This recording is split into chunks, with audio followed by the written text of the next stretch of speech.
Fala pessoal, sejam muito bem-vindos à nossa aula, nossa live, nossa masterclass, nosso podcast sobre valuation e precificação de provedores de internet. Estou aqui com um time de peso, convidei uma galera para ajudar a falar sobre esse assunto, porque sempre quando a gente vai falar de dinheiro, a gente está falando de assuntos mais polêmicos, mais cuidadosos. Então eu trouxe bastante gente para ter bastante referência aqui sobre esse assunto de hoje. E antes de eu pedir para ele se apresentar, eu queria falar um pouquinho só por como que essa live nasceu. Não sei se vocês me acompanham no Instagram, mas um tempo atrás no meu stories do Instagram, um dos meus alunos, ele trouxe para mim uma possibilidade de ele vender o provedor dele. Ele não sabia o quanto que o provedor dele valia de verdade, tinham feito uma oferta para ele. Então, nós fizemos uma pesquisa no meu Instagram e nós percebemos o quê? Nós percebemos que o provedor dele poderia valer muito mais se ele fizesse alguns pequenos ajustes. Ele estava disposto a vender o provedor dele porque ele estava com um certo medo nesse determinado momento. E toda a comunidade mostrou para esse provedor, para esse empresário, que, cara, com um trabalho um pouquinho mais árduo, alguns detalhes que ele poderia trabalhar, ele poderia valorizar muito mais o provedor dele.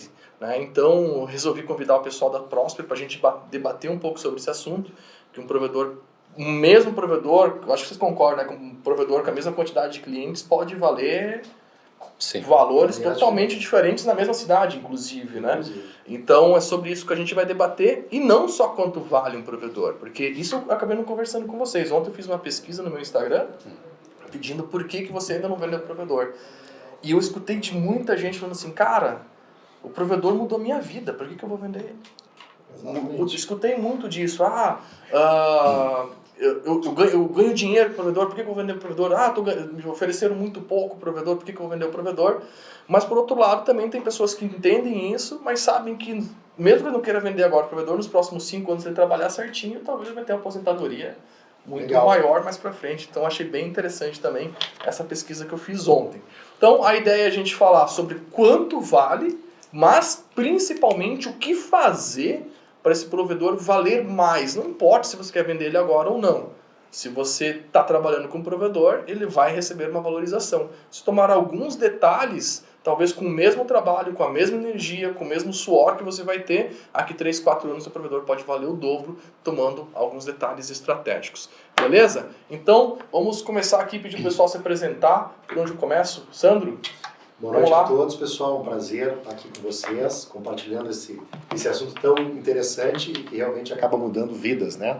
Então, eu sou o Sandro Schroeder, sou sócio da Prosper Capital, eu sou economista de formação e montamos a operação há mais de 5 anos e já transformamos a realidade de centenas de provedores dentro do Brasil. A Operação Prosper Capital. A Operação Prosper Capital. 5 anos. 5 anos. E a Prosper sempre trabalhou com provedor ou trabalhava com outras? Nós temos uma experiência bastante bacana em outros setores. Então, a gente trouxe experiência de empresas de pequenas, médias e grandes, inclusive empresas de capital aberto, de outros setores, desde banco, siderurgia, metalurgia, alimentação, prestação de serviço, empresa de software, tecnologia, então um grande volume de setores. E a gente se especializou em trazer essas metodologias de empresas de alto nível para que a gente consiga, alto nível de capital aberto, que exige auditoria, né, para que a gente consiga aplicar de uma forma muito prática dentro de um provedor. Tá? Show de bola. Michel, breve apresentação aí, seu histórico. Então tá, prazer aí pessoal, eu sou o Michel, né? Venho de uma jornada aí de mais de startups, tive 2 startups que foram investidas por as maiores aceleradoras da América Latina, depois enfim fui empreendedor também em outros negócios, né? E hoje estou aqui na Prosper Capital ajudando, né, na área de novos negócios, né? Onde a gente ajudou aí mais de 150 provedores, né, a economizarem mais de 200 milhões de reais nos últimos 12 meses, né? Então realmente revolucionando alguns que não estavam entre os 100 maiores, né, provedores. Hoje 12% dos 100 maiores provedores são nossos clientes, né? E muitos deles não estavam nesse ambiente aí nos últimos 6 meses, 12 meses, né? Após implementarem essas soluções, né? Show de bola. William? Beleza, sou o William, sou economista também, sou head da área de M&A. A gente está aí na Prosper executando esse projeto de conseguir colocar as empresas numa estrutura de melhor avaliação, de conseguir melhores transações, de melhorar a parte de gestão financeira, organização dos negócios, ajudar esses empresários a tomar melhores decisões, né? essa pergunta é uma pergunta bem interessante, né? Pô, o provedor mudou minha vida, né? Por que eu vou me desfazer? Teu professor de caligrafia, né? Teu professor lá do primário também mudou tua vida, mas tu precisa, às vezes, seguir em frente, né? Curtir outros desafios. E para alguns empreendedores é a venda. Para outros empreendedores é alçar novos voos, expandir para outras regiões, comprar um concorrente.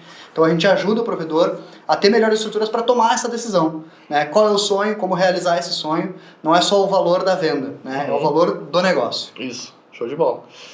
E aí, Irineu, o que você tem Vamos lá. para falar, pessoal? Meu nome é Irineu Cássio, eu sou sócio fundador da Prosper Capital, junto com o Sandro. Por ser um dos caras mais idosos aí, né, do setor de provedores. Eu trabalho desde 1978, acho que não existia internet, 78. Nem eu não existia. A maioria não existia. Em 78 eu era bem novinho. É isso aí. Trabalhei durante 18 anos para grandes empresas de capital aberto, bancos, fui executivo de várias empresas enormes, como o Grupo Gerdau, por exemplo. Saí de lá... montei a minha primeira consultoria, então final de 96, portanto já trabalho com consultoria há 26 anos. Em 2015 eu e o Sandro unimos as forças aí fundamos a Prosper Capital, né? Naqueles 18 anos de consultoria prévia, né? Antes de entrar na parceria com o Sandro, criar a Prosper e atender provedores, desde 2018 que nós atendemos provedores com ênfase. A gente passou aí por quase todos os setores da economia. Quem ouviu minhas palestras já ouviu falar que a gente fez consultoria até para cantor sertanejo universitário, isso aí. Dessa turma milionária.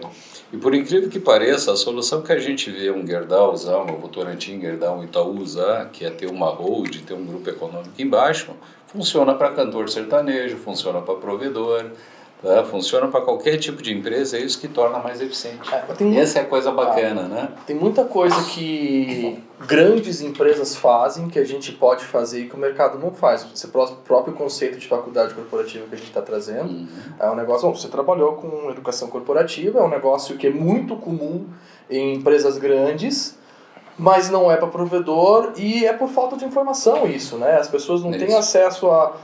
E eu acho que isso a internet mudou muito o mundo, porque, cara, há 30 anos atrás, por mais que a gente quisesse fazer esse processo, as pessoas não tinham tanto acesso à informação de como é que funciona um grupo econômico, não sei o que, papapá. Aí hoje em dia tem empresas como a de vocês que levam isso para o provedor, que é a mesma solução que uma empresa multibilionária, porque hoje tem provedores também, bilionários, né? Multibilionário está utilizando, então eu acho que é muito inteligente da nossa parte e utilizando isso, né? Agora, uma coisa que é interessante, aproveitando esse papo, tá? Já começando o nosso papo aqui, que eu não sou tão velho, né? Mas eu participei por todo o processo de vamos falar assim, FTTHização do Brasil, vamos inventar a palavra, que é o processo de criar as redes FTTH no Brasil. E eu lembro que lá em 2012, 2013, quando a gente estava participando dos primeiras... Que como não existia esse processo, a gente meio que viajava na maionese, cara, como é que a gente vai fazer e tal. Aí eu lembro que várias vezes a gente levantou a discussão, gente, se vocês fizerem assim, assado, um dia uma grande telecom vai comprar vocês. Né? E eu lembro que nessa época tinha pessoas que falavam assim, eu acredito, eu acho que sim, que isso vai acontecer. E eu escutei de muita gente, provavelmente a grande maioria, falando assim, isso é impossível. Quando que uma grande empresa iria olhar pra gente? A gente ainda não teve um processo de uma Oi, de uma Claro comprar um provedor, mas a gente já teve processo de Algar comprar provedor. A gente tem processo de provedor virando a Oi, né? Vamos lá. Mas isso vai acontecer. Tivemos alguns eventos interessantes, né? Inclusive dentro de um processo de aquisição, né? Das grandes telecoms. A gente já teve visita de uma delas dentro do nosso escritório em São Paulo, no processo de avaliação de provedor, né? Num período de pandemia, na qual tinha uma dificuldade de trânsito, as pessoas não iam no prédio, né? Até dificuldade de entrar. Então, pessoal, vamos lá e nós vamos fazer a reunião aqui. A questão é que as grandes telecom, e essa é uma vantagem do mercado de provedores, elas têm uma velocidade mais lenta para se movimentar.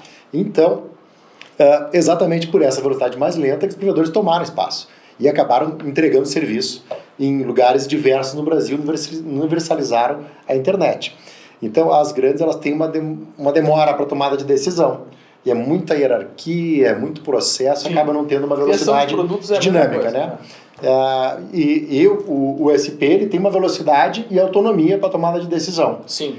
O que a gente acaba prezando como interessante é que a gente precisa levar informação de qualidade para que o provedor consiga tomar a sua própria decisão, que ele tenha liberdade. Então ninguém tem a obrigação de vender o provedor, mas é importante que ele tenha a empresa, a melhor empresa ou a melhor versão da sua empresa para ele ficar com a empresa. Uhum. E se por acaso tiver aquela oportunidade, né, passou aquela oportunidade, ele quer, cara, chegou no meu número e agora eu quero vender. A decisão seja a melhor possível, porque ele já fez essa jornada de valorização, ele está conseguindo vender num preço bacana. Né? Essa é uma discussão que a gente teve com um cliente há um tempo atrás, foi muito legal, que era o seguinte, a gente estava nessa discussão sobre o valuation do provedor, né, com ele e também falando com um potencial comprador. E aí a discussão, acho que o valuation, sei lá, vamos pensar em algo como 6 milhões de reais lá de valuation. Ele falou, sei lá, mas eu não sei se eu vendo, se eu não vendo, se o preço já chegou no meu preço, ou se vale a pena eu continuar com o negócio, tentar crescer mais, tentar um preço melhor ali na frente. E aí eu falei pra ele, se tu tivesse 6 milhões de reais hoje, tu compraria o teu provedor para tocar daqui pra frente? Ele falou, não sei, tu tá tomando essa decisão. Quando tu não vende, quando alguém colocou o preço, é a mesma coisa que se tu tivesse o dinheiro no bolso e comprasse o provedor naquele dia, agora, para tocar ele daqui pra frente. Por esse valor. Rentabiliza? Tu consegue rentabilizar esses 6 milhões de reais? Quem tá comprando entende que consegue. Mas aí tem um detalhe que eu acho que é muito importante, que eu acho que vai dar ritmo até na nossa conversa, que é o seguinte. Beleza, ele vai comprar o provedor dele, mas ele sabe toda a estrutura do provedor dele. Então, se ele tá faturando 200 ele só nega 100, ele sabe que ele está sonegando 100 e ele sabe do lucro desse 100. Agora a pergunta é, você compraria um provedor igual o teu, sem que saber, não tem controle financeiro, não tem controle contábil, sonega metade dos impostos, só tem 30% da rede regularizada? É essa a pergunta. Porque eu trouxe justamente esse questionamento, porque que eu percebo? Muita gente construiu a sua empresa acreditando que ela não pode ser vendida. E aí tu faz o quê? Cara, tu constrói a empresa do jeito que dá pra ir tirando dinheiro da empresa e sobrevivendo e vai indo, e vai indo, e vai indo. Porque tinha muita gente que não acreditava que era possível ser vendido. Mas o mercado começou a se movimentar de uma forma que, beleza, tem um movimento de telecom querendo comprar, mas fundos e outros provedores, isso tá... Bastante. Tudo bem que deu uma desaquecida nos últimos 2 meses por causa dessa questão mundial que a gente tem, mas eu costumo falar para as pessoas que a gente está no começo da internet, né? A gente não está no fim da era da internet, a gente está no começo da era da internet. Tem o que essa era? Tem, sei lá, 15 anos. Há quanto tempo existe energia? Desde 95 dá para falar isso. Os provedores primeiros, né? Que ainda estavam lá em cima da linha de escada, isso. Que a gente ouve história, que estão maduros hoje, começaram ali por volta de 95. E aí era um negocinho de esquina, né? Era um negocinho de bairro, era um negocinho que, vou fazendo e tal. Aí que não tinha vejo? Atualização, não tinha legislação. Aí o que eu vejo? O cara pode ser que até que ele compre, mas tu fala assim, e se tiver um outro provedor parecido com o teu, só que é do fulano de tal lá, aí você assim, mas o fulano é desorganizado. Pô, mas será que o fulano fatura tudo isso mesmo? Será que tem esse controle? Então, eu acho que essa visão é o que falta muito do mercado para fazer o provedor valer mais, sabe? É olhar para o negócio, fazer toda a gestão financeira desse negócio, que é o que a gente estava falando antes de fazer o podcast, né? Pô, tô falando em valorizar, fazer meu provedor valorizar mais. Então, a lógica é o quê? Vamos ter que profissionalizar esse negócio. Mas por onde a gente começa essa profissionalização? Pela gestão financeira, não tenho dúvida. Para começar a ter um maior valor de negócio nas mãos, um negócio mais bem avaliado nas mãos, é gestão financeira, é saber os números do negócio, é entender exatamente a receita, o custo, o lucro, quanto de dinheiro entra, quanto de dinheiro sai, que dia entra, que dia sai, qual é a minha projeção de fluxo de caixa, o dinheiro que tem para entrar e para sair, conseguir enxergar esses números com clareza. É acordar todo dia o gestor e saber ali os principais indicadores do negócio financeiro, como é que é a empresa. Essa é a primeira coisa, definitivamente. Isso não é fácil, né? Quando a gente observa a jornada da maioria dos provedores, né?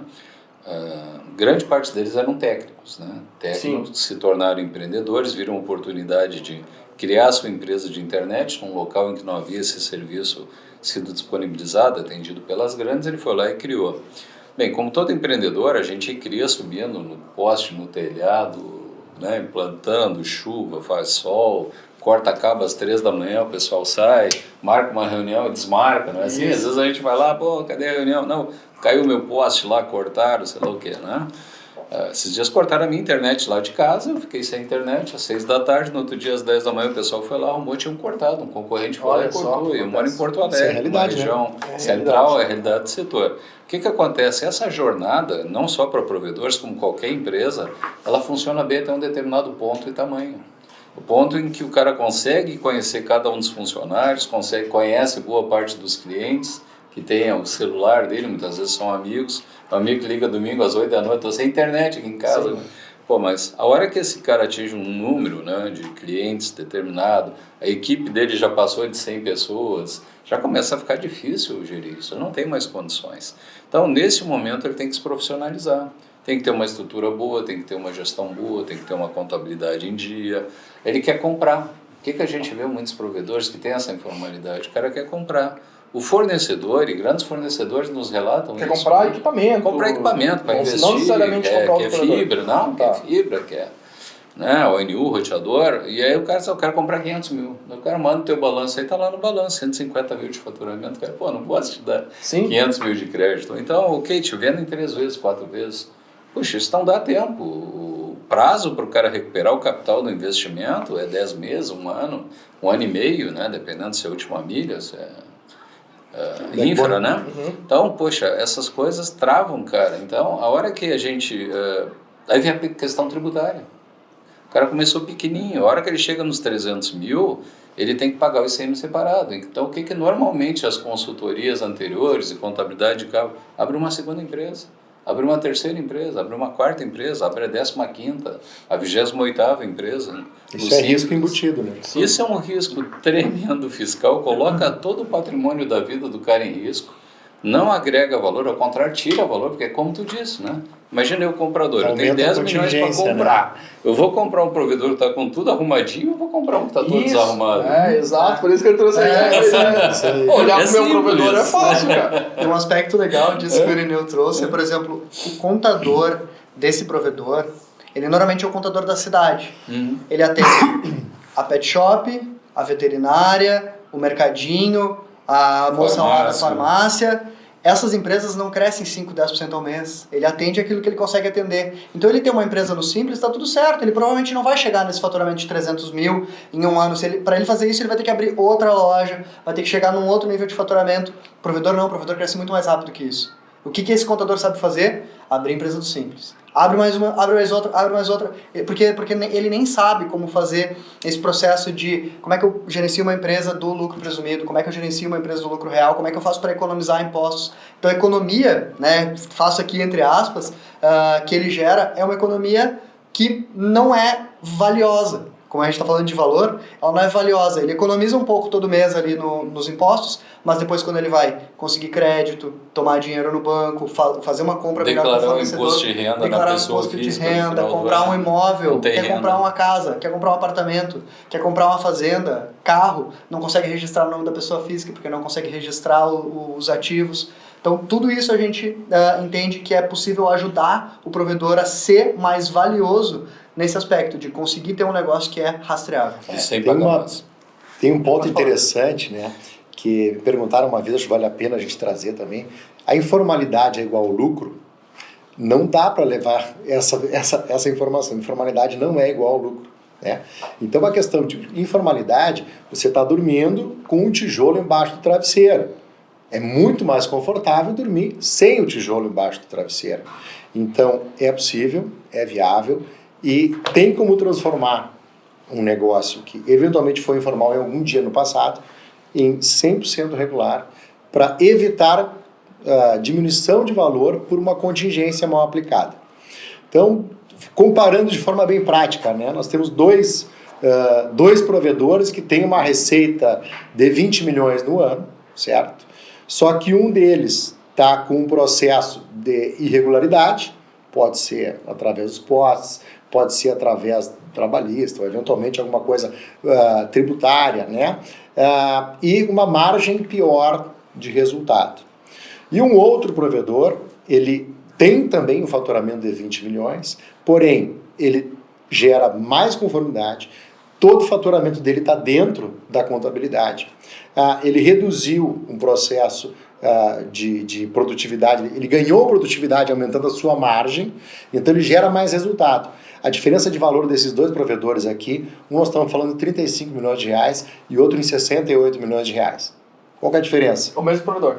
Dois provedores diferentes, um que ele está na informalidade, que ele não tem a rede regular, que ele tem um tributário muito inadequado, e que ele não fez o dever de casa, logo ele não tem uma margem boa. Sim. E o outro provedor, ele já resolveu a regularização dele, ele tem todo o faturamento por dentro, ele tem uma margem melhor, toda a empresa dele é visualizada pelo sistema financeiro, pelos tributos, né, pelo governo, e ele vale quase o dobro, né, em termos de recursos na hora da avaliação dele do negócio. Sabe qual que é o problema? Depois, acho que eu ia falar uma coisa. O problema que eu vejo é o seguinte. Você falou, né, que o provedor veio técnico, né? Então, ele viu uma oportunidade. Ele viu qual oportunidade o provedor viu?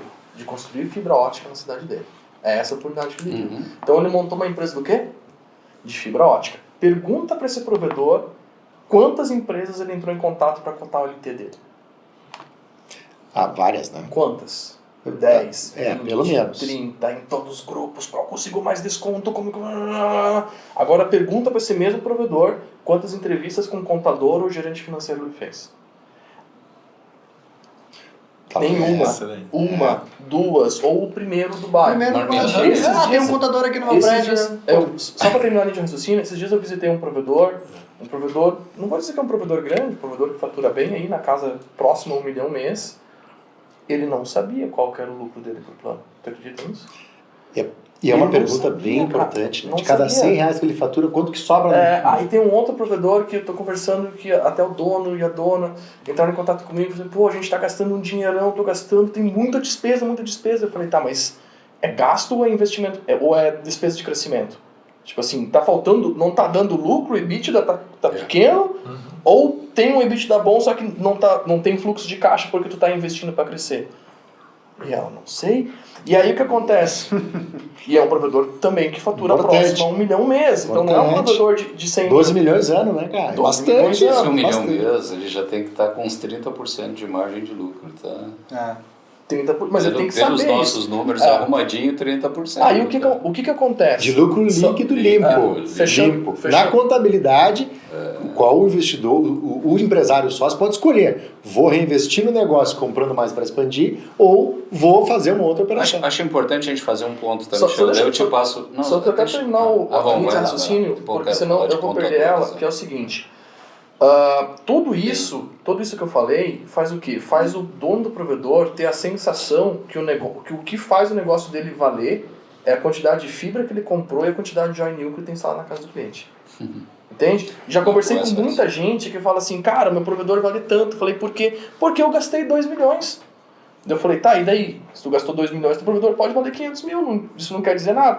Porque, aí vocês me corrigem se eu estiver errado. O valuation está muito mais ligado à segurança que a pessoa que vai comprar aquela empresa vai ter, que ela vai ter um resultado positivo no futuro, do que necessariamente os bens que ela tem. Faz sentido? Faz. É isso aí. Com certeza. É a pergunta que a gente se fez antes. O que é uma empresa? Que é o valor. Uma máquina de gerar resultado. Se ele investir... Eu penso que tu abriu um provedor hoje, pegou 2 milhões de reais de alguém, do investidor chinês, e colocou 2 milhões de reais em fibra, ONU e OLT, comprou, e não tem R$1 de faturamento. Tu acha que vale esses 2 milhões de reais o provedor? Talvez não valha. Talvez não valha. Como é que eu verifico isso? O que é esse resultado? Quanto que vai dar de resultado? Eu vou conseguir conectar cliente nessas OLT aí? Eu vou conseguir aplicar essa ONU na casa do cliente? Talvez não. Quanto hoje tem de capacidade ociosa, de porta disponível dos provedores? Um provedor tem 50%, 60%, 70% de portas disponíveis. Isso é faturamento que ele não tem. É um investimento que ele fez e que ele não rentabiliza. Então, essa é uma pergunta importante que o provedor tem que se fazer. Eu consigo rentabilizar esse investimento que eu fiz? Se eu consigo e outra pessoa administrando a empresa consegue, tem valor.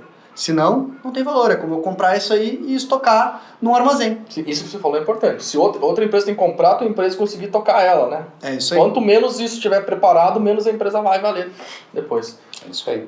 Eu queria limpar a barra dos contadores. A gente não está falando mal dos contadores, tá? São ótimos profissionais, vamos deixar claro aqui. Mas o cara é um generalista. Por exemplo, tu tá com um problema sério no cérebro, tu vai consultar um clínico geral? Não, né? Tu vai consultar um neuro.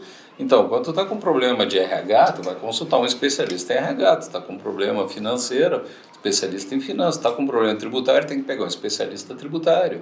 É isso que a gente faz. O contador não é especialista tributário. Ele hoje é quase que um funcionário da Receita Federal terceirizado de tantas obrigações que ele tem que fazer e entregar. Então, o contador, ele tem por princípio fazer a contabilidade, espelhar o passado, ou seja, que o cara faturou no mês passado, gerar as guias e fazer isso tão bem feito, todas as declarações, obrigações, que o cliente não seja autuado. Mas a preocupação tributária, esse negócio que a gente faz, de lá olhar no detalhe, pegar nota, separar custo de despesa, de investimento, gerar resultado, fazer a valorização, ele não tem condições de fazer. Isso daí precisa que é estratégico, né? É isso que gera valor, entendeu? É isso que faz economizar imposto, é isso que faz o cara estar correto, é isso que, né, dá segurança, gera dinheiro no caixa. Por exemplo, dentro desse nosso trabalho de valorização, a gente otimiza tudo. Por quê? Porque essa é a nossa especialidade. Quando o time da Prosper vai lá fazer um M&A, por que a gente, nas nossas transações, vendemos os provedores por valores muito acima do que eles pretendiam inicialmente? Eu quero vender por X mil por cliente. Quando a gente termina a transação, o valor que normalmente a gente fecha, né, é bem maior do que aquele valor que inicialmente o provedor queria, já achando que era o máximo, o melhor. Por quê? Porque a gente otimizou as coisas. Normalmente, quando esse cara é nosso cliente, a gente já eliminou todo aquele problema de informalidade, não sei o quê. Ajudou o provedor a comprar melhor, baixar o custo do investimento. Ajudou ele a rentabilizar melhor o financeiro.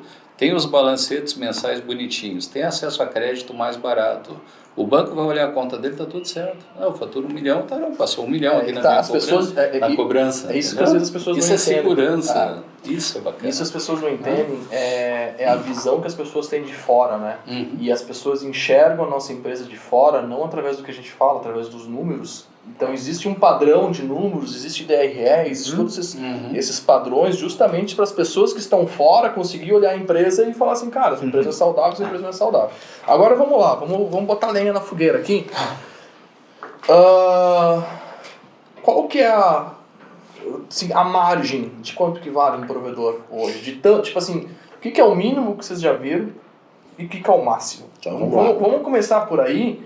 E aí depois a gente vai balizando para ajudar, porque, assim, até para deixar claro, pessoal, não vai ter a fórmula mágica do Vale Meu Provedores, até falar que dá para fazer umas planilhas e tal, mas que vai dar um número, só que é muito mais interessante vocês entenderem todo o contexto, porque não adianta falar que o meu provedor vale 20 mil reais o cliente e ele não valer 20 mil reais o cliente de verdade. Ninguém quiser comprar aquele negócio de 20 mil reais o cliente, né? O clínico geral pode dizer aqui quanto é que ele vale, mas o especialista não. Vamos fazer umas análises antes. Fazer uns exames. Quando a gente olha, de certa forma, um imóvel, né? Quanto é que vale meu apartamento? Meu apartamento vale um montão. Tem alguém que paga esse preço? Não. Dentro do prédio, quantos compraram ou venderam e qual foi o valor que foi comprado e vendido? Bem, isso está na transação imobiliária. Isso. Então se registrou aquele preço. Então, em termos de provedor, né, tem transações bastante baixas, nós estamos falando de 400, 600 reais por usuário. E tem transações bastante altas em uma outra ponta que já receberam, né, mais de 7 mil a 10.300 reais por usuário. Então nós estamos falando de uma variação muito grande. Né? Tem a questão do rádio, qual é o tamanho do percentual de rádio dentro da base de clientes, qual é o percentual de HFC ou outra tecnologia, quanto tem de fibra, é formalizado, não é formalizado. Mas tem se a gente fosse fechar só em fibra, tipo assim, vamos tirar, se botar rádio, daí a gente está... Complica, né? Provedor de fibra. Vamos lá. Valores de transações razoáveis, estamos falando de 1,5 a 2,5, entre R$ 1.500 e R$ 2.500 reais, uma transação ok. Está rodando no mercado. Está rodando no mercado. Tá? Mas olhando comparativo um pouquinho maior, está falando de reais por usuário. Mas o mais adequado seria o múltiplo de receita. Por que o múltiplo de receita? Porque se a gente fala em reais por usuário, e tem um provedor que tem um ticket médio de 125, 130 reais, e outro provedor que tem um ticket médio de 70 reais, eles têm valores diferentes. Sim. Em múltiplo de usuário. Então, completamente diferentes. O ideal seria trabalhar numa questão ou de múltiplo de EBITDA, é mais difícil de fazer, ou múltiplo de receita. Dentro dessa receita tem que saber qual é a margem que está sobrando. Mas vamos pensar o seguinte, as bem grandes, bastante conhecidas para todo mundo, tá? Essas bem grandes... Vamos lá, Brisanet. Então, nós temos 3 empresas hoje que abriram as suas ações no mercado de capitais.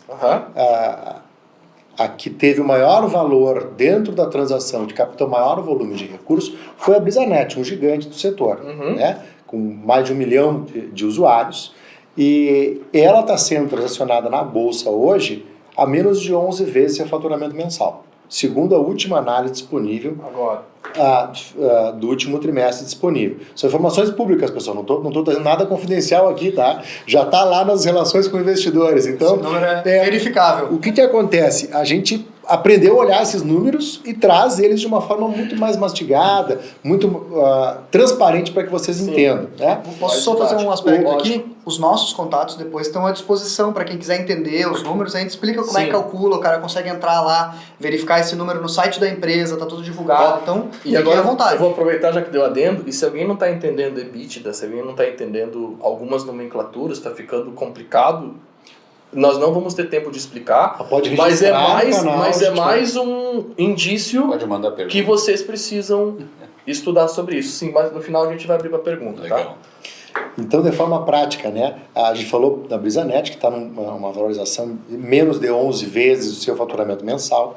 A Desktop, que é uma outra operação, né, também abriu capital, ela está sendo transacionada entre 16 e 17 vezes o seu faturamento mensal, é por isso que ela está na Bolsa nos últimos dias que a gente fez a análise. Tá?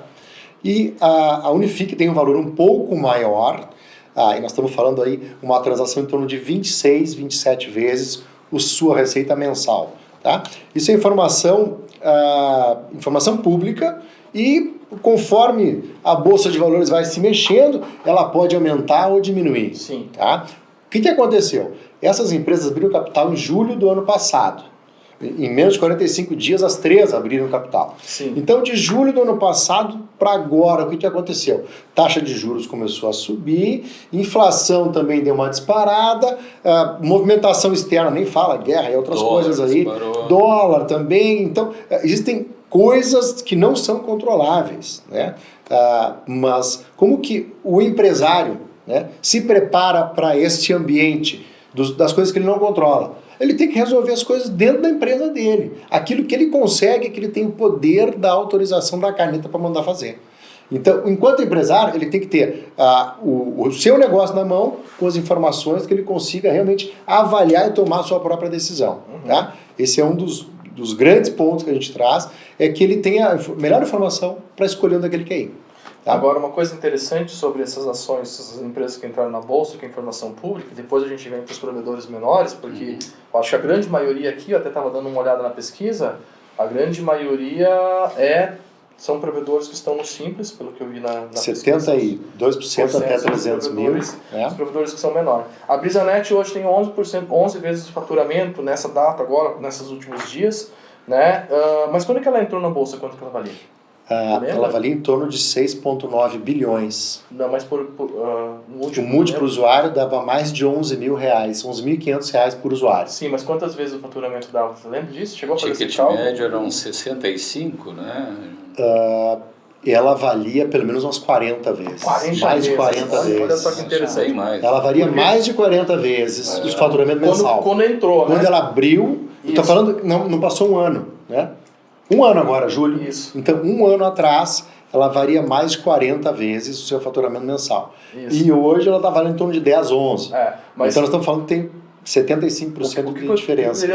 A mensagem que eu queria trazer é o seguinte, porque valuation é muito sobre o risco que as pessoas enxergam, a gente já falou sobre isso, E quando que as grandes entraram no IPO, você tinha a impressão que era o seguinte, qual que era o jeito de valorizar um provedor? Quanto maior ele é, mais vale. Era essa a sensação que eu tinha no começo, entendeu? Sim. Tipo assim, tu quer valer bastante, cara, então vai montando o grupo econômico, vai ficando grande aqui, tu vai valer bastante. Mas o mercado, os investidores começaram a entender o negócio, começaram a perceber e viram que não era bem isso. Então hoje, se a gente for se olhar entre os três grandes, a Unifique é quem tem o melhor ticket, o melhor desempenho, o melhor lucro, e isso joga lá pra cima. É a mais organizada, daria pra se dizer assim, talvez. Não sei se é organizada a palavra certa, mas tipo assim, é a que passa a melhor impressão pra quem tá de fora olhando ela. Sabe como é que o mercado chama impressão?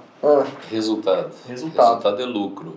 E no mercado de capital aberto, ele é o mais sofisticado que tem, né? Porque quando a gente está no mercado fechado, ok, tu transaciona segundo a vontade dos agentes. Quem tá dentro, isso. Já na bolsa, tu tem milhões de pessoas trabalhando, trocando informações, desde de grupos bilionários, bancos, fundos que gerem trilhões, não é nem bilhões, é trilhões de reais ou dólares, até nós aqui, o pequeno investidor ali que compra 50 mil, 100 mil, sei lá, 1 milhão, não importa. R$1.000, ok? Então, esse somatório de opiniões é que forma o valor das coisas, tá?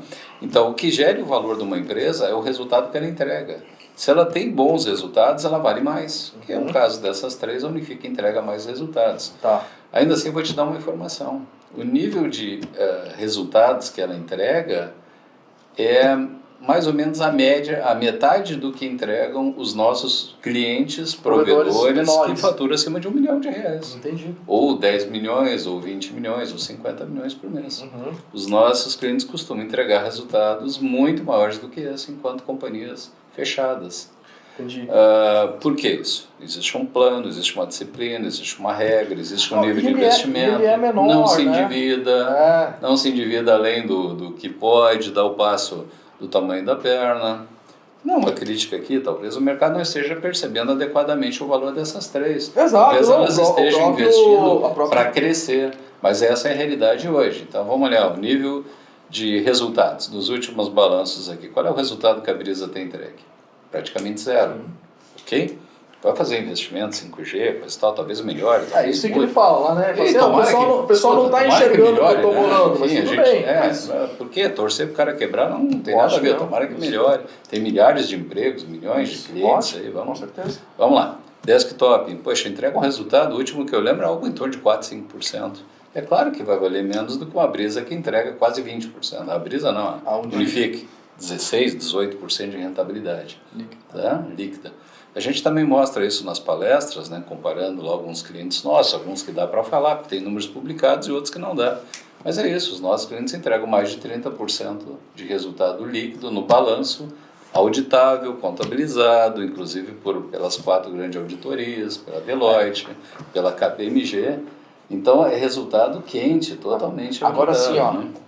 Eu acho que são duas coisas que fazem isso acontecer. Primeiro é o foco, que a gente já falou, que é o foco excessivo na fibra óptica, e falta foco de vendas, falta foco de marketing, e foco de gestão financeira, então, é o último, porque o cara foca em trazer clientes, foca em diminuir os cancelamentos, né? Agora a gente está com esse foco muito forte em gestão de talentos também, porque no final das contas, se não tem os melhores colaboradores da empresa, não cresce tanto, mas o financeiro e o contábil acaba ficando para trás.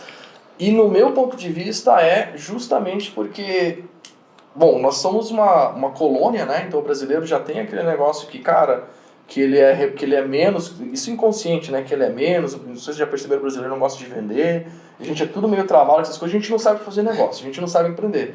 Então nós já começamos a fazer um negócio pensando em, cara, como que eu esquivo do sistema, como que eu faço uma coisinha aqui, uma coisa ali, mas não vou dizer que não é da maldade, é porque o cara olha o business e fala assim, pô, velho, eu tô no simples, eu vou faturar 300 mil. Se eu botar 20% de imposto nesse negócio aqui, eu vou botar um dinheirão todo mês.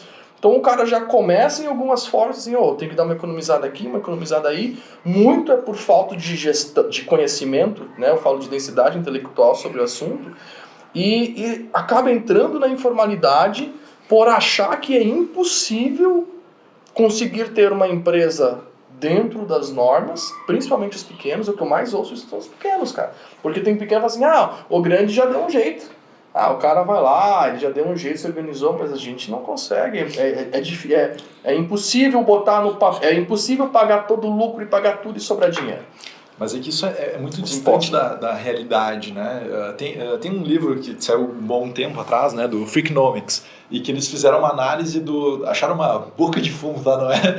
E acharam a contabilidade da boca de fumo. E daí eles diziam que todo o povo lá de Detroit, coisa e tal, era uma cidade que estava passando por um problema bem grande, né? Ainda hoje passa por grandes problemas, né? E eles analisaram qual era a chance de um menino, né, daquela situação chegar, né, a ser um quarterback, que é a profissão, né, mais bem paga, como um atacante, né, da seleção brasileira. Futebol americano, né? Futebol americano, né? Ou ele ser o dono, né, daquilo. Depois de casar com a Gisele Bündchen. Exato. Era mais fácil ele ser o quarterback. Só que, às vezes, justamente pelo contexto que ele estava vivendo, ele não consegue enxergar isso daí. E a gente vem de um mercado, né, que passou por uma transformação muito grande nos últimos 20 anos. E que, muitas vezes, tu tinha uma demanda muito grande, que agora começou a ser suprida, e que tu tem uma profissionalização muito grande do setor. Onde agora começam a entrar os fundos, onde agora começam a entrar essas empresas competitivas, que tu não pode mais fazer. O jogo mudou, tu não pode... O jeito que eles cresceram nos últimos 20 anos não é o jeito que eles vão continuar crescendo daqui para frente. E a gestão financeira é a base, né? É o ensino fundamental do que a gente precisa fazer para a gente começar a competir nesse mercado e não ficar para trás. Então eu preciso... E até para entender os movimentos, cara. Às vezes os caras dizem, instalação gratuita. Ainda hoje, instalação gratuita, essa conta não fecha. Aí tem outra coisa que eu tô desde 2017 batendo na questão de aluguel de Wi-Fi, né? Há muito tempo. Agora, Claro, a Oi lançaram aluguel de Wi-Fi, a Claro está lançando o Alexa também, eles provavelmente vão alugar um monte de dispositivo. E sempre quando eu falo isso, já faz 5 anos que eu falo isso, tem gente que fala assim, a conta não fecha. Eu falo, cara, não é que a conta não fecha, é que você ainda não entendeu como fazer essas contas que as grandes empresas fazem e racham de... Olha, os nossos clientes utilizam isso desde 2018, tá? O aluguel? O aluguel, entre outras coisas, várias soluções, né? Não encarecer a folha de pagamento quando sair do Simples. Várias coisas que a gente lançou em 2018, o mercado está começando a entender e alguns tentando copiar, tá? Mas é que tem o jeito de fazer, né? Sim. E o jeito de fazer é difícil de copiar, né? Pode copiar o quê, mano? O como e o porquê, né? Mas é bacana isso. Acho importante, Sandro, só para a gente pegar esse gancho aqui. Quando nós entramos no setor, a gente tem que aprender a terminologia do setor. E o pessoal dizia, cara, tem um negócio chamado Vale da Morte, Vale da Morte. Eu disse, pô, o que é esse raio de Vale da Morte? E aí fui estudar esse negócio, é aquele momento que o cara tem que sair do Simples, ou antes, né, quando ele bate nos 300 mil, em que, via de regra, as empresas eram aconselhadas, como a gente já falou, abrir a segunda, terceira, quarta, sem novidade nenhuma. Por quê? Porque senão ele morreria com o aumento da carga tributária. Aumenta o imposto em cima. Vai de 15 para 30, 18 para 35, sei lá o que, né? Ficava muito caro. Agora diminuiu um pouco com o ICMS, mas não diminuiu tanto assim, tá? Não é tanto assim quanto o pessoal imagina, assim, agora baixou.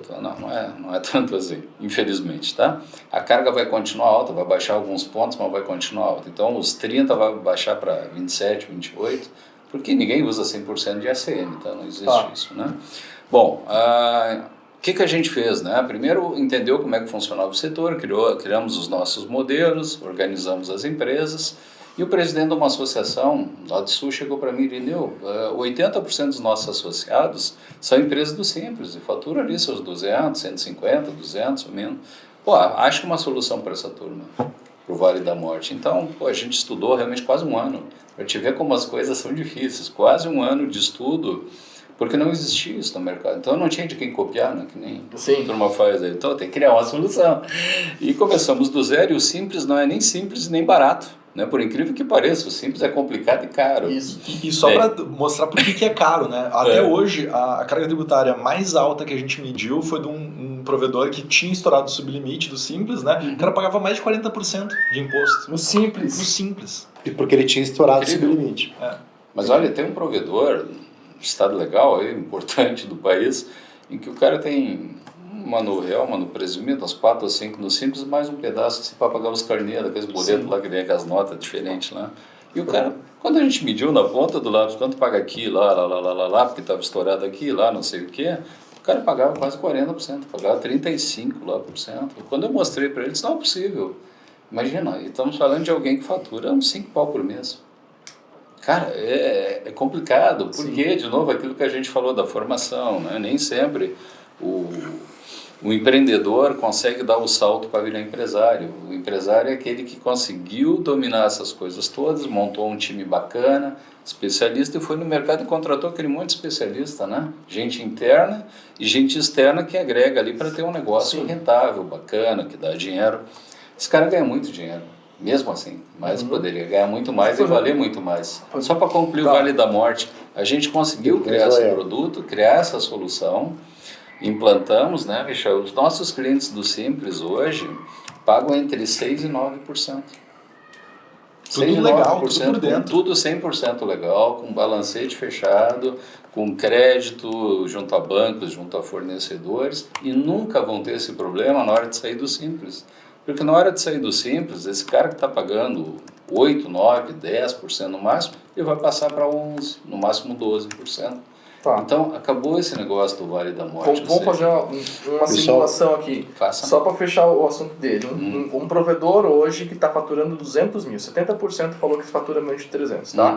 O cara fatura 200 mil. Se ele quisesse ser legal hoje com a solução tradicional, ele estaria pagando quantos por cento de imposto aqui no Simples? Esse cara provavelmente uns 13%, tá? 13 a 15%. 13? Depende do estado, tá? 13 a 15%. Isso. Que daria aqui... Daria 30 mil, 26 a 30 mil. 26 a 30 mil por mês. 26 a 30k mês, tá? Isso. E depois do nosso trabalho, e com a solução, por exemplo, vocês... paga de 6 a 8%. De 6% a 8%. De 6 a 8 Então ele paga de 8 a 16 mil. De 8... De 12 a 16 mil. A 16 mil. Metade. Metade.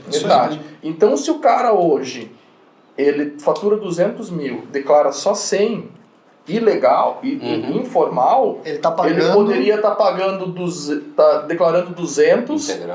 Integral, estando certinha, gastando a mesma coisa e com o dobro de crédito, o dobro disso, o dobro daquilo, tranquilidade. Tira o tijolo debaixo do travesseiro. Sabe o que é isso, cara? É falta de foco. Quando ele dá atenção para aquele assunto. Exato, é o que eu falei da fibra, entendeu? Putz, o cara ficou 5 anos pesquisando qual a fibra mais barata, foi em todos os cursos de fibra ótica, conhece o Matheus do Fiorini, o Ronaldo Couto, conhece todo mundo, mas tu vai falar de finanças, tu vai falar de outra coisa. Cara, com quantos tu falou?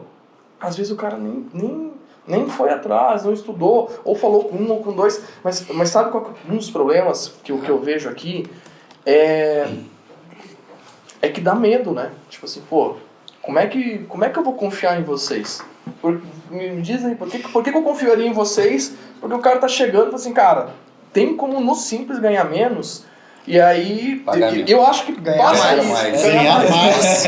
Pagar menos. Isso, pagar menos. Valorizar mais o seu próprio negócio. Mas tem aquela pulguinha atrás da orelha. Mas aí, pô, aí tá, será não que... precisa confiar. Não, mas o Michel é craque. Como é que tu responde isso, Michel? Não, mas é isso, né? De novo, eles estavam muito focados numa demanda. E agora tem esse outro lado da gestão financeira. Então assusta quando a gente apresenta um número que é muito melhor do que ele estava olhando. O que eles nos dizem? É tão bom que parece mentira. Parece mágica. Isso parece mágica. Onde dá mágica? Não, mas não tem mágica nenhuma. Justamente, a gente faz uma análise financeira, vai pro Excel mesmo, né? O Irineu gosta de comentar dos cabelos brancos dele, né? Mas realmente é muito estudo. E a gente trouxe, de novo, a gente não está inventando a roda. Isso daí já foi feito em outros setores, com grandes empresas que estão aí com capital aberto, que não podem fazer bobagem, porque senão elas vão ser punidas pelo mercado, né? Sim. Então, muitas vezes a gente acaba sendo punido pelo nosso bom comportamento, porque a gente traz uma solução tão boa que eles não conseguem conceber. E como é um assunto que é difícil, enfim, né? Antes de entrar na Próspera, eu também não lidava com tributário, não lidava com nada dessas coisas. É um assunto dolorido, né? Que a gente, como dono de empresa, também dói pra gente. A gente começa a olhar, pô, tem um monte de letrinha, sopa de letrinha. Quer ver? Eu vou olhar pra fibra mesmo, que é mais fácil, um assunto mais tranquilo. Eu consigo lidar com isso. Então a gente também tem que se desafiar. Quando a empresa começa a crescer, o dono tem que crescer também. O sócio tem que olhar e entender que ele tem que ir pro próximo nível para que a empresa chegue no próximo nível. Porque senão vai ficar nesse... É um livro bacana, né? Mas ele não precisa acreditar. Eu quero agradecer as perguntas que a gente está recebendo aqui, né? Bacana. O Breno acabou de fazer uma pergunta interessante. Qual é o momento que a empresa, né, está pronta, que tamanho que ela está pronta para poder contratar uma consultoria, tá? Então esse momento é importante, essa pergunta é importante. Nós somos uma consultoria que desenvolveu uma solução específica para o Simples, ou seja, que atende de forma plena, dentro da regulamentação, a solução para uma empresa que ainda está num crescimento do seu faturamento, tá? Então tem solução para todos os tipos de provedores, desde o pequeno, médio, grande, né, o gigante, tem soluções para isso. Por quê? Porque a gente precisa entender, de certa forma, né, qual é a situação que ele está, como é que está o nível de investimento, como é que está a folha de pagamento, como é que está o processo de faturamento dessa empresa, para que a gente consiga, aí sim, fazer uma solução customizada, que atenda esse perfil, né? Porque não adianta pegar esse casaco aqui e botar numa outra pessoa que é maior que eu, que não vai funcionar. A solução que funciona para um provedor não é a mesma que funciona para o lado, né?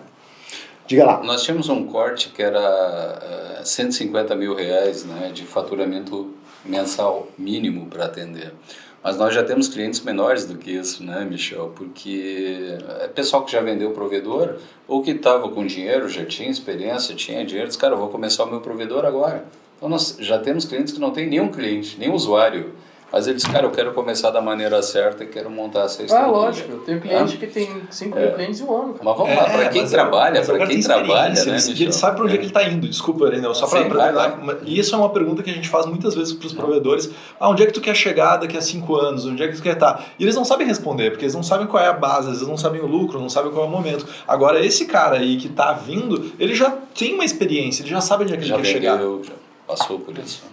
Mas nós atendemos clientes, provedores que têm, vai lá, 1.000 usuários até 500, 600 mil usuários. Então a gente tem soluções segmentadas por isso, né? Imagina, a gente veio de empresas que faturam bilhões, que valem muitos bilhões, que estão na bolsa há muitos anos. Quando a gente pega o que esse pessoal fez para chegar lá, com 100 anos de vida, com 50, 80 anos de vida, e traz para um mercado novo que tem 25 anos... Então, a gente convém que a gente está agregando uma tecnologia, né? Quantos anos tem a indústria? 250 anos? Revolução Industrial, né? Comércio, 5 mil anos, 10 mil, desde que existe o homem tem comércio. Então, esses setores já passaram por esse desafio dos provedores. Como o provedor é um setor novo, com uma tecnologia nova, uma demanda nova, uma regulamentação nova, a Lei Geral das Telecomunicações é de 1997. E é a mesma de lá para cá, meu amigo. Ela não piorou, ela só melhorou a vida dos pequenos provedores. Então, o setor tem uma estabilidade jurídica muito grande, só que parece que a leitura é diferente do mercado. É um horror, muda toda hora, não muda. Alguns fiscais estaduais querem mudar, querem criar lei e perdem todas as ações. Aqui em Santa Catarina, então, vocês são campeões aqui, né? Vocês no estado aqui é campeão de querer inventar a regulamentação, tocar um terrorismo fiscal em cima dos provedores.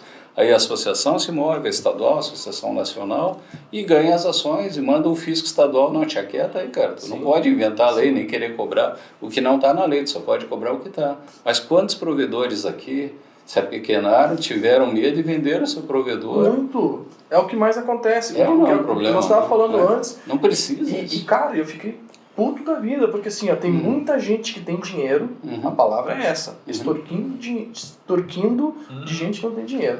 Tem isso acontecendo no mercado. Tem muita gente fazendo tudo certinho, comprando certinho, fazendo um trabalho legal, pagando o que vale. Muita gente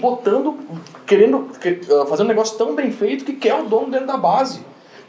Inclusive, eu acho que nós podemos marcar uma outra pra gente falar sobre incorporação de pequenos provedores. Tipo assim, tem 10 provedores pequenos na cidade, eles querem se unir para fazer um ataque para um grande. Temos algumas operações desse perfil em andamento. Mas várias no Brasil. Isso, mas o que eu vejo é a gente fazendo assim. Eu já recebi áudio assim, do cara diz, não, porque eu acho que vale tanto e tal. Aí vem o provedor e fala assim, cara, nesse preço, sabe o que eu vou fazer? Eu vou montar a rede na tua cidade, botando terrorismo. E eu vou botar 1 ano de internet de graça, eu vou pegar todos os teus clientes pra mim, e aí tu fica sem o provedor. É lógico, cara, não é que é lógico que o cara vai vender, mas o cara se assusta, ele vai lá e vende o provedor.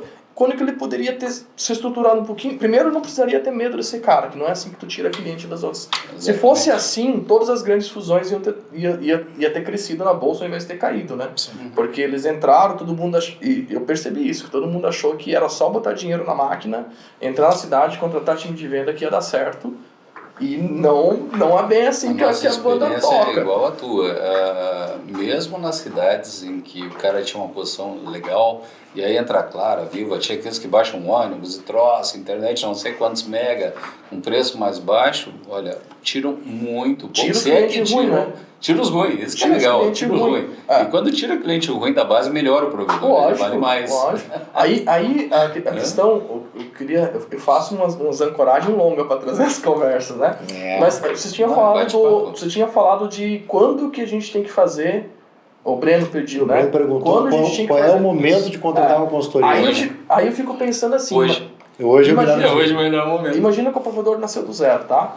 E desde o primeiro dia ele tem o EBITDA dele, ele tem o controle financeiro dele. Sim. E se ele fizer tudo certinho, provavelmente esse EBITDA vai aumentar. Sim. Que nem software. Se ele chega para um investidor aqui 2 anos e fala assim, cara, eu comecei assim, tava aqui, fui crescendo, comecei, sei lá, meu EBITDA a 15%, cresci 500 vezes, porque sempre quando tu começa tu cresce muito, e agora o meu EBITDA é 2 vezes mais, isso tendencia a tu ter uma operação de crescimento onde tua margem de lucro vai ser maior quanto mais tu cresce. Como é que fica o valuation? Ele realmente vai influenciar no valor? Porque se toda essa informação traz segurança para o cara, traz gestão de risco, o que a gente tem que fazer para aumentar o valuation do provedor, no primeiro momento, é transformar as coisas que não aparecem em números, deixar tudo claro em números e arrumar. Minimizar o risco para o comprador também. De certa forma, tu minimiza ele para ti, enquanto empresário do setor, e ao mesmo tempo tu está minimizando para alguma possível transação. Tá.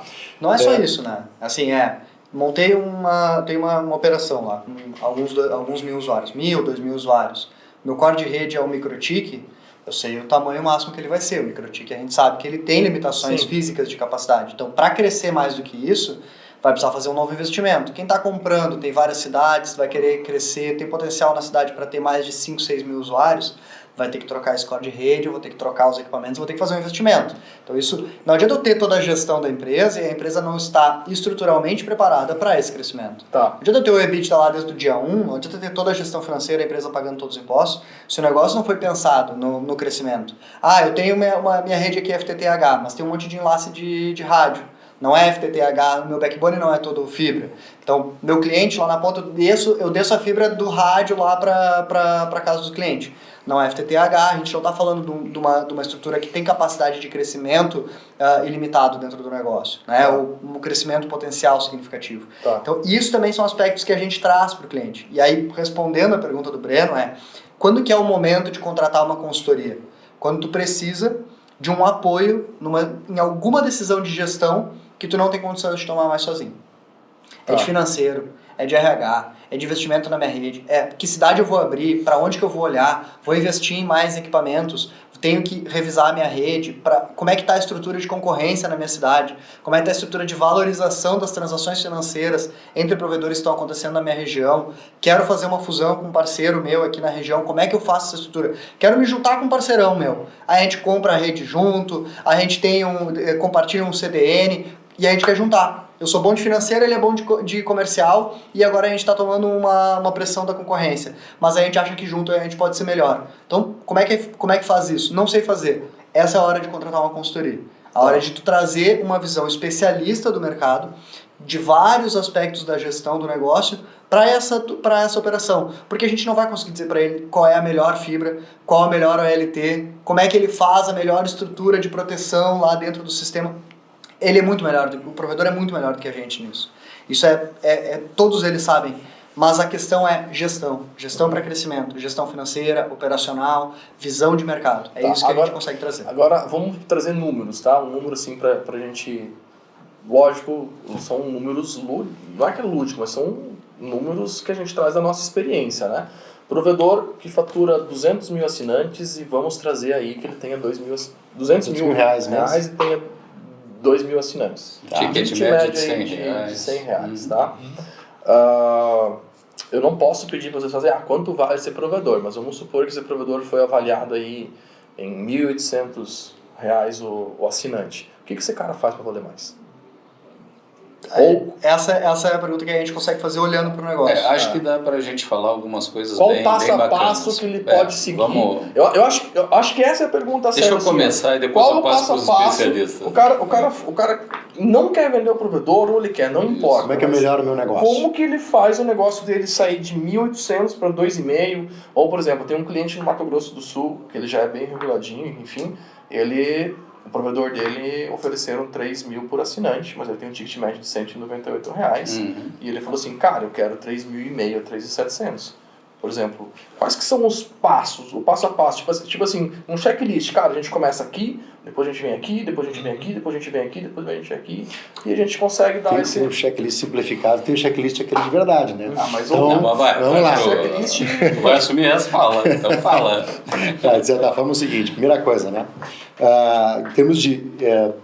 como é que sai dos 3 para os 13,5? Depois a gente volta na pergunta que voltou aqui, teve 2 vezes a mesma pergunta. Como é que sai dos 3 para os 13,5? Primeira forma tem o seguinte, reduzir o problema, ou seja, tirar toda a contingência. Como é que tu reduz contingência? Tu tem uma quantidade de informações que precisam ser apresentadas da maneira certa. E não adianta pegar aquele relatório que parece um papel de pão. Me dá um exemplo. Que ninguém vai estar da pronto. maneira certa. Tipo assim. Histórico de clientes, histórico da troca, churn de clientes, a adição da mensal da base, quantos clientes varejo, quantos clientes empresariais, qual é o faturamento que eu cresço por mês, de uma forma organizada e consistente ao longo do tempo. Não adianta ser aquele negócio que cresce, decresce. Auditável, né? E vou dar rastreável para trás e com um horizonte para frente. Vou dar um exemplo aqui, tá? Fatura 200 mil mês. O provedor vai lá e fala, eu faturo 200 mil mês. Aí tu diz, legal, deixa eu ver esses 200 mil. Cadê o balanço? Cadê o balanço? Não tem. Tá, então deixa eu ver no banco. Entrou 200 mil mês? Não entrou. Tá, deixa eu ver lá no teu sistema. Não tem 200 mil mês. Onde é que tá esses 200 mil? É o contrato. É que nem tu comprar um carro sem odômetro. Quantos quilômetros tem o teu carro? 80 mil. Cadê o odômetro? Não tem odômetro. Mas tem 80 mil quilômetros, confia. Aí tu olha o pedal, gasto, liso. O volante. Entendeu? O volante já todo detonado. Cara, tem 80 mil quilômetros o carro ou não tem?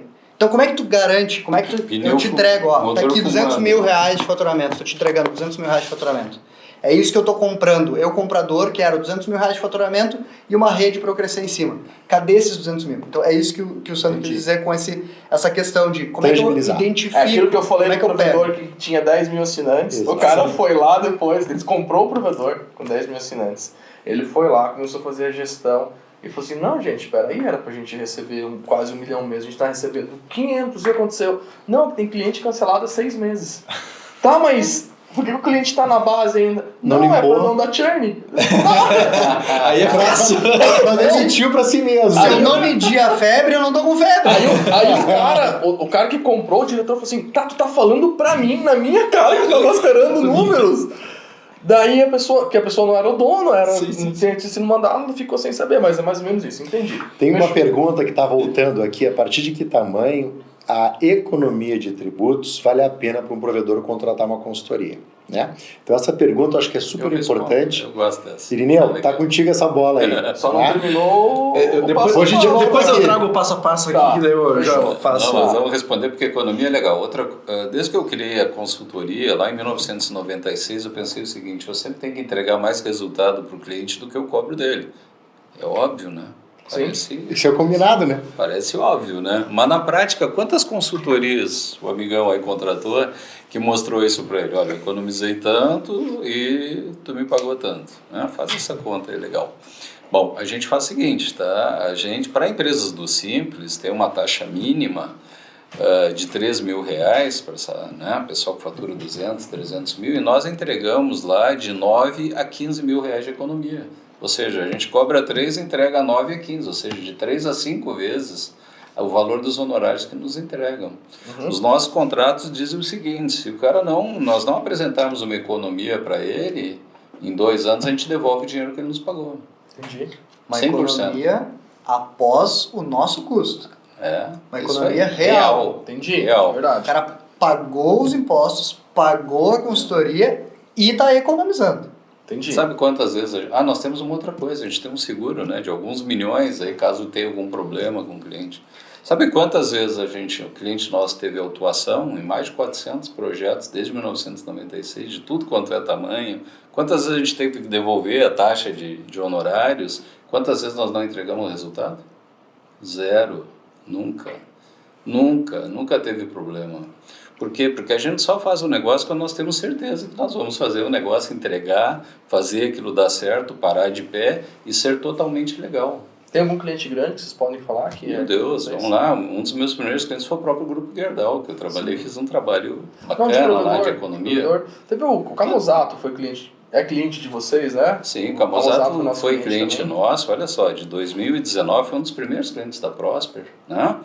A gente fechou com o Camozato antes da Brit de 2019, né? Implantamos um projeto para ele e ele cresceu pra caramba, assim como vários outros, como Marasca da Primatec, como, a própria Gaúcha Tech Park, hoje é Brasil Tech Park, que é um dos nossos maiores clientes. Um dos maiores grupos do Brasil. Tem entre os 10 maiores do Brasil, né? Hoje ele é 7, 8 vezes maior do que era quando começou com a gente em 2019, final de 2019. Então a gente tem um histórico de uma centena de clientes entregando resultados com contratos longos. Por quê? Porque a cada mês a gente revisa aquilo, a gente melhora o plano, a gente faz o cara ganhar mais, nós vamos atrás de outra oportunidade, nós ajudamos a captar recursos, nós melhoramos o processo de compra, de aquisição, diminuímos o custo de investimento. Então, como é o nome do amigo que fez a pergunta?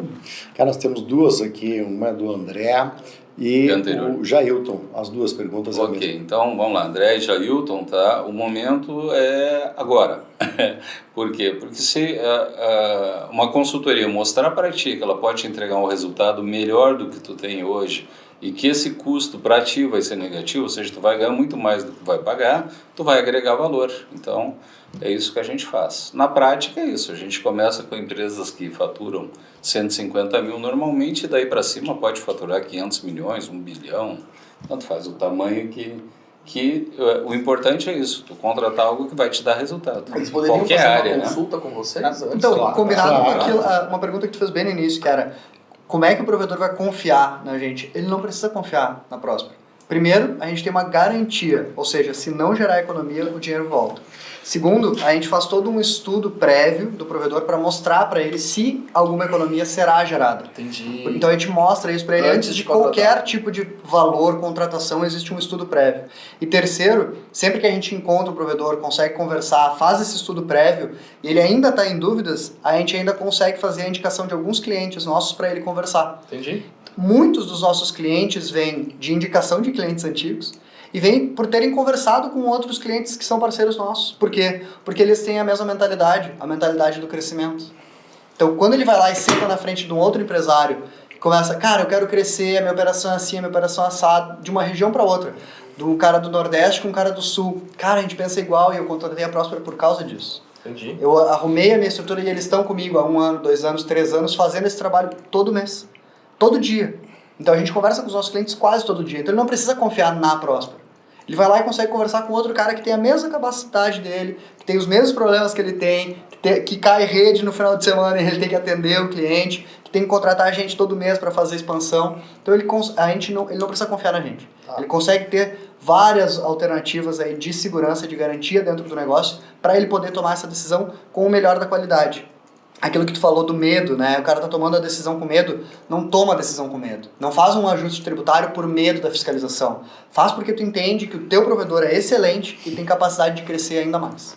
Assim, sobre isso, na primeira reunião, no primeiro dia de contato do provedor com o nosso time comercial, a gente mostra para ele, pega alguns dados básicos, quanto fatura, quanto tu investe, quanto custa, algumas coisas. E fazemos uma simulação, nós temos um simulador, tanto para empresas do Simples, quanto para empresas maiores, né, de quanto que é a carga tributária hoje, quanto que ela vai ficar depois do nosso trabalho, quanto que vai ser a economia mensal, anual, né, e quanto que esse provedor vai ganhar de caixa. Isso a gente faz na primeira reunião com o cliente, tá? Mostrando como funciona isso. Quem quiser agendar uma reunião, nós vamos deixar os contatos depois aí do pessoal para falar com eles, tá?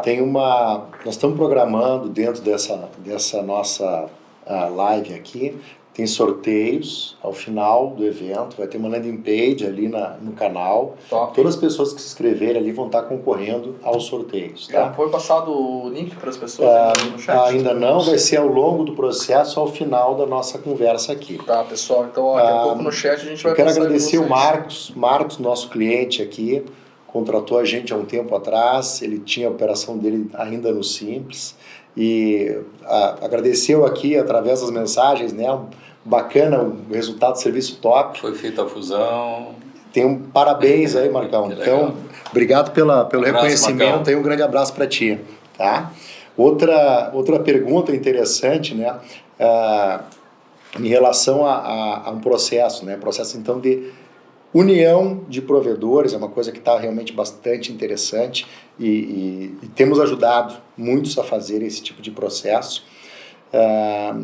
Tem que ter uma convergência dos interesses de forma conjunta, né, para frente, e isso é importante trabalhar de certa forma.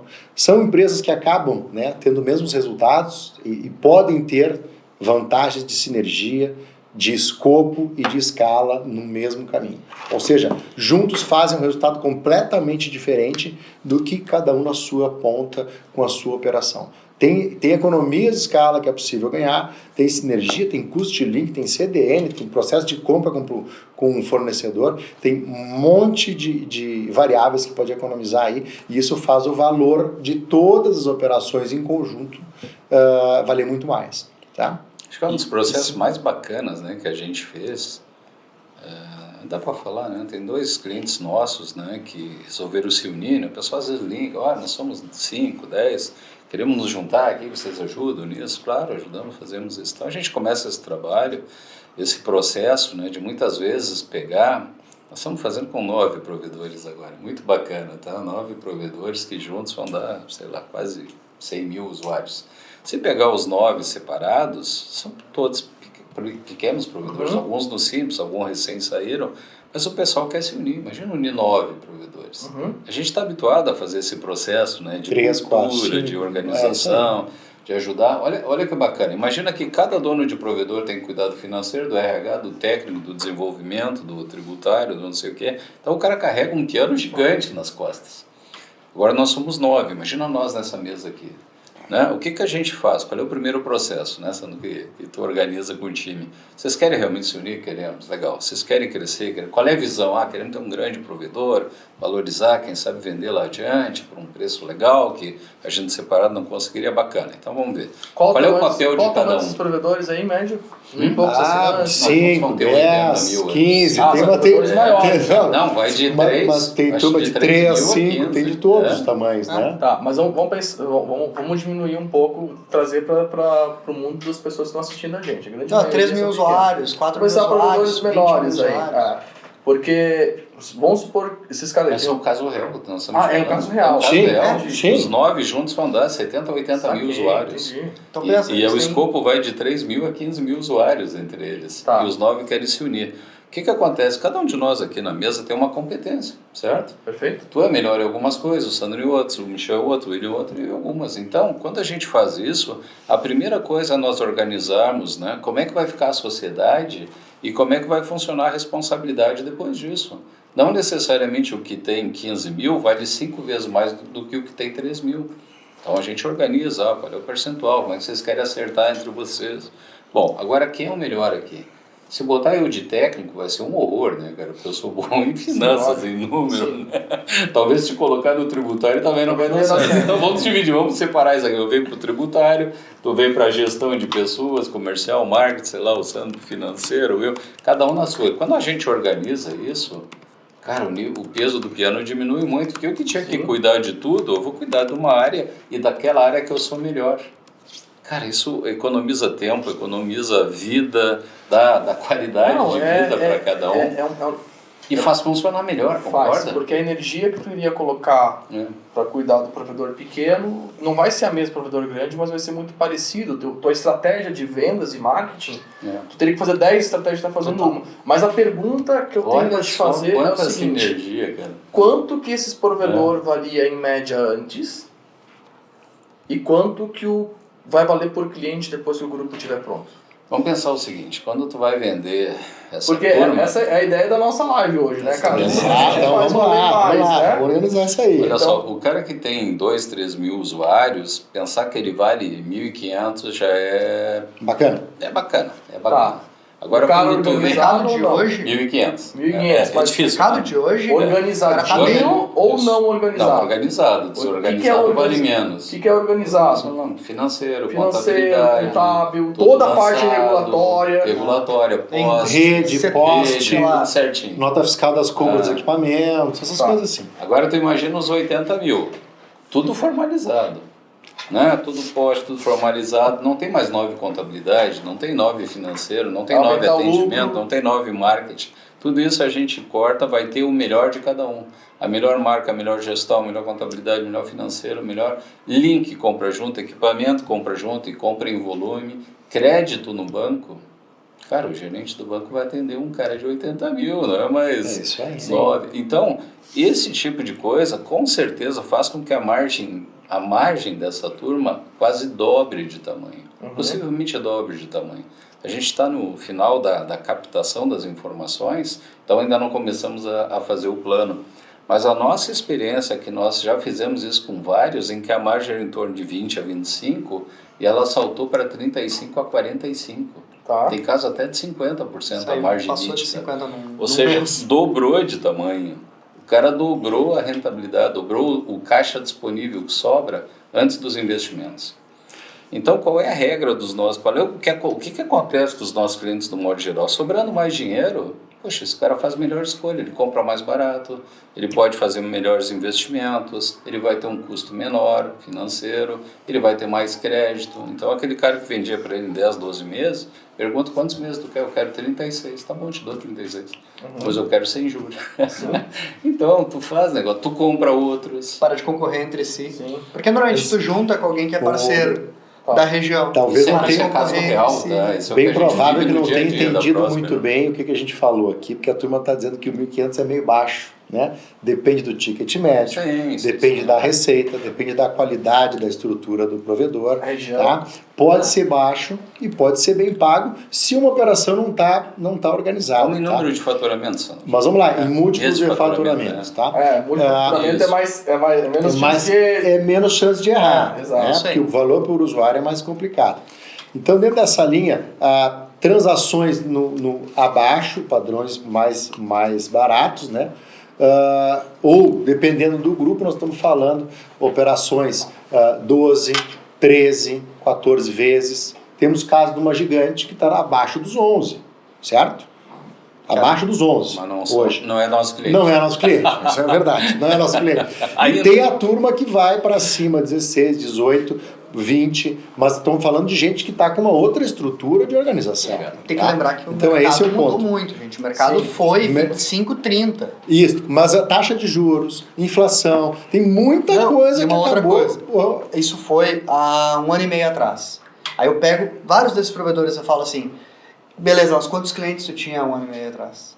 Muito menos. Então, essa avaliação, esses 25, 30 vezes, considerava o potencial de crescimento.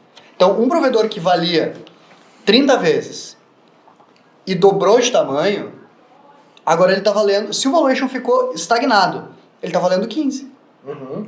Porque o faturamento dobrou, o valuation ficou estagnado, só que o valuation não está estagnado, porque a situação macroeconômica mudou. Então, tudo isso é importante que o pessoal considere. Não, mas 1.500 está baixo. Com certeza está baixo. Tem potencial para expandir, considerar ticket, considerar região, considerar a qualidade da rede, o que ele tem. Então, tudo isso a gente leva em consideração. Tamanho do grupo. Se está sozinho, se não está. Tem um pessoal que fala, de um provedor um dia, a gente estava conversando com um comprador, e falou, um provedor numa região tal, ele falou, o cara tá na faixa de Gaza. Tu vai no poste lá, tem 10 concorrentes. E isso também. Isso é muito importante. Ele não consegue crescer porque ele está batendo contra o concorrente, ele tem que dar um mês, 2 meses, 3 meses de internet grátis. Entendi. Então poderia se dizer assim, voltando para aquele passo a passo lá, poderíamos dizer que o primeiro passo seria a organização fiscal, contábil, financeira. Primeiro passo, né? Até me perguntaram aqui no WhatsApp, porque o funcionamento aí da gestão tributária com lucro real, onde a gente faz aquela questão de trabalhar o SCM, o SVA, o aluguel, isso eu acho que já está meio difundido no mercado, é uma Não. coisa que as pessoas... Não? Não, por incrível que pareça, não. Mas, E assim, não é só alugar na ponta. o que Tu tem que fazer todo o processo, para tu otimizar todo o processo. O que me perguntaram aqui foi como é que funciona essa parte tributária, se vocês pudessem explicar um pouquinho mais como é que funciona a lógica por trás, né, para conseguir essa economia. Foi o que eu recebi aqui, se funciona da mesma forma no lucro real, se não funciona no simples, entendeu? Se conseguir explicar um pouquinho sobre isso.